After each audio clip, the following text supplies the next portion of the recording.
Welcome back, Phil 301, Dr. K here. So in the last video, we discussed Augustine's argument that the moral life or the life of virtue is the happy life, and his argument that happiness is up to us. In this video, what we're going to do is discuss Augustine's distinction on the two kinds of goods and the two kinds of humans, and the relation between the two kinds of goods and the two kinds of humans.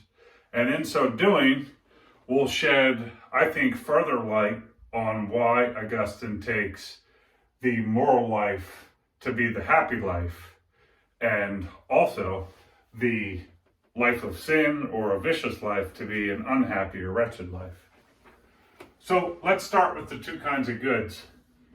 And we broached this topic when we discussed Augustine's theory of evil doing or sin. Remember, on that theory, to do evil or to sin is to turn away from the higher goods to pursue lower, less valuable ones. So we had to understand a little bit about what he meant by higher goods and lower goods in order to understand the theory. We'll look at it in a little more detail, look at the distinction in a little more detail this time. So you'll remember, for examples of things classified as higher goods, we had virtue, truth, and God. And for things classified as lower goods, we had things like bodily type of objects or properties.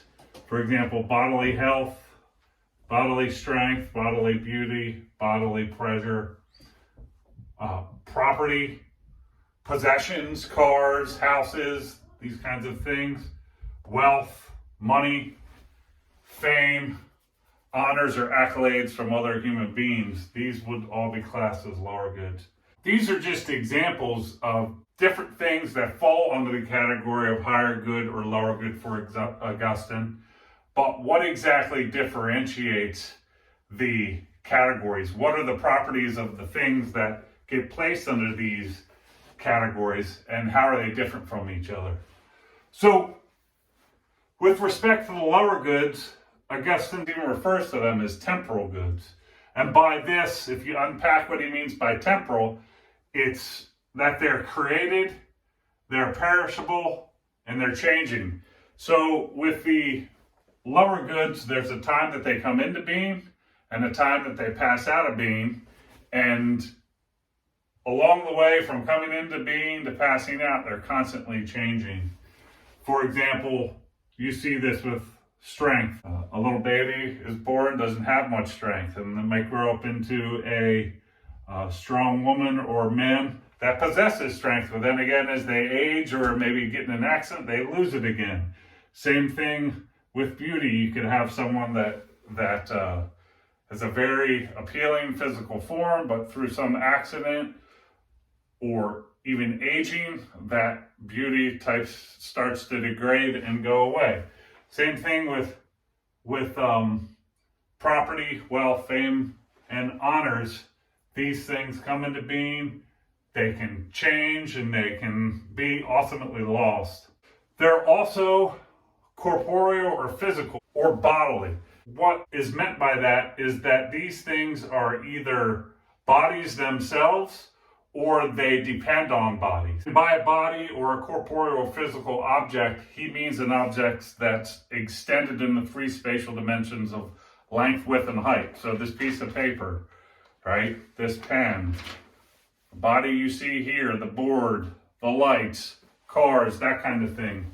The lower goods either are physical things themselves or they're dependent on physical extended things. Again, he says about these that they can easily be lost.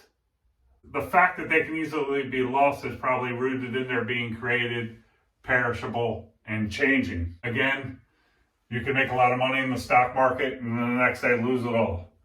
You can think of your own examples for this. They can also be taken from you against your will. So if someone was very wealthy, robbers could come in, take the money. Someone was famous, there could be a smear campaign set out against them to turn them from famous to infamous, right? Or even just turn them to be someone no one wants to think about and ultimately be forgotten.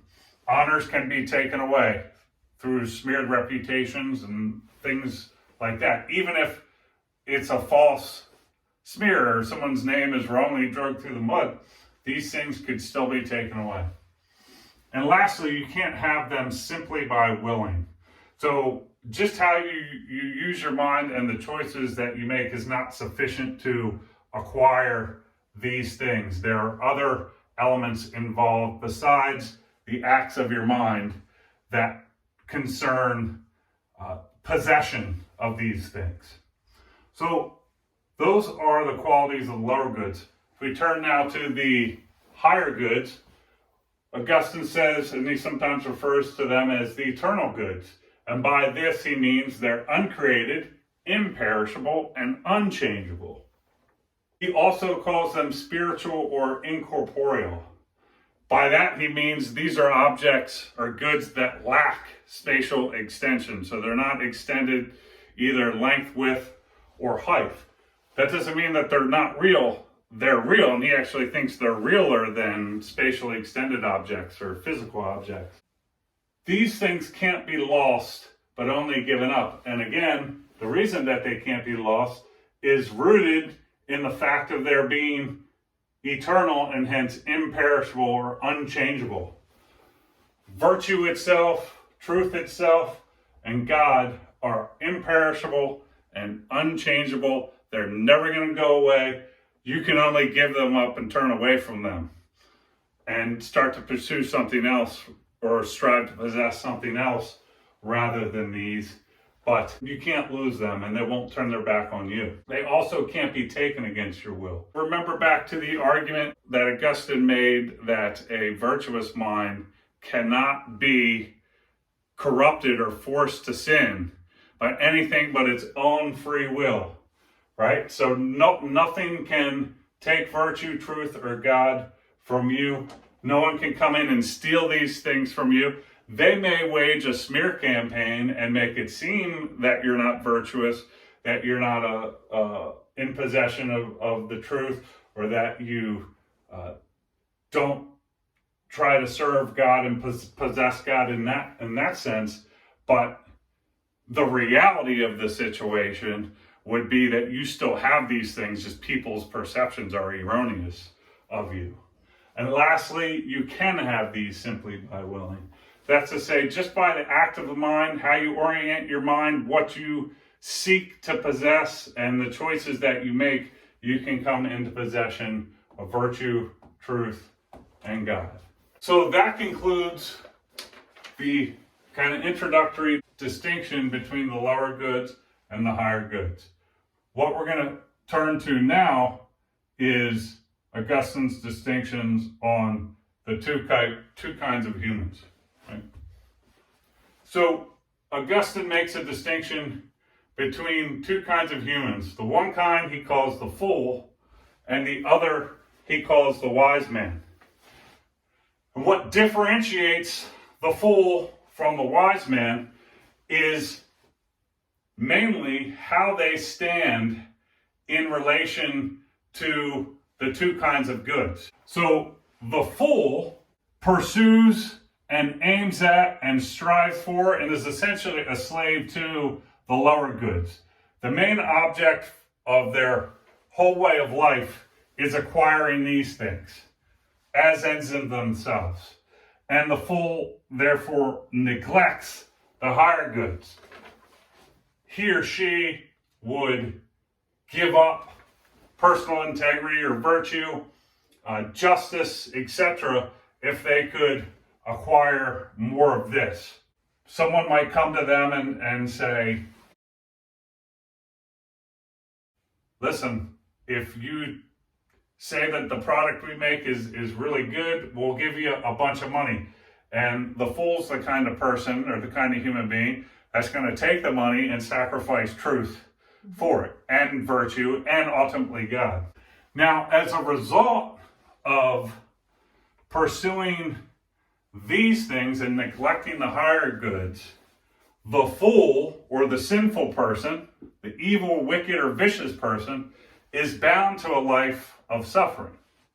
And this is because of the properties up here of the lower goods.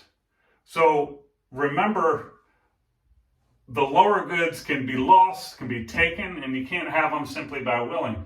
So each of these features of the lower goods makes pursuing and loving them inevitably to bring you into a life of suffering, right? So the fool lives an unhappy life, that's to say a life ripe with fear, anxiety, and suffering, because these goods will go away. And part of what Augustine takes human suffering to be is the going away of something that you love. Right? If you think back to any time you've been sad or experience a deep sadness, why is it? Because you lost something that you loved. Right. Grieving. Exactly. Also, even when you possess them, right? So say you acquire them, you're going to live in constant fear and anxiety of losing them. Right? So they can be lost, and they will be, inevitably. Even if you have them, you're going to live in constant fear and anxiety of losing them. And the fact that you can't have them simply by willing makes it such that it may be the case that you really want them, but you can't attain them, and that in itself, you can't attain them just out of your own resources of your mind, and that in itself leads to a kind of suffering. So because of these kinds of reasons, the fool or the sinful or vicious person is bound to live an unhappy, wretched life. On the other hand, the wise man or the virtuous person loves only the higher goods and desires only the higher goods. And he or she masters their desires for the lower goods. And if they do pursue them, it's only to use them in service of the higher goods.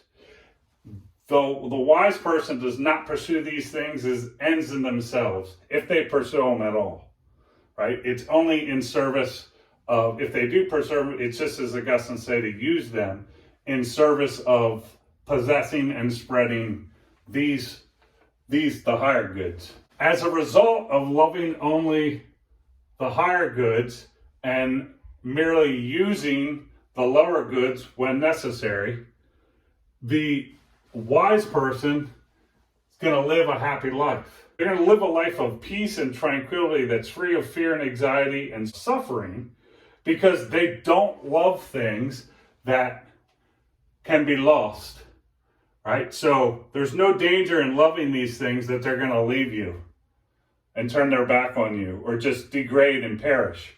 There's also, even if you possess them, there's no danger that anyone can take them from you, right? They can't be taken from you. And also you can have them simply by willing. You can have them out of the resources of your mind, and you don't need any external objects outside of your own mind to come into possession of virtue, truth, and God, right? So for these reasons, and loving only these things and merely using these things, the wise man is the happy man.